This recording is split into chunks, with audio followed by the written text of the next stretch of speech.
ત્રીજો રાઉન્ડ અહીંયા પૂરો કરીએ છીએ. કોઈ પણ ખુશીની ક્ષણ જ્યારે આપણા જીવનમાં હોય ત્યારે હંમેશા માતા પિતાનો સાથ આપણી માથે એમનો હાથ આપણી માથે હોય જ.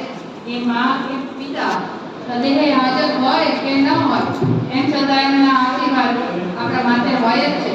તો એવો ભાવ લઈને એક શેર લખેલો કે શક્યતાઓ છે પ્રબળ કે આજ માં સમને મળે. શક્યતાઓ છે પ્રબળ કે આજ માં સમને મળે. એ સતત સંગાથ રહી છે મારી ખુશીઓની ક્ષણ.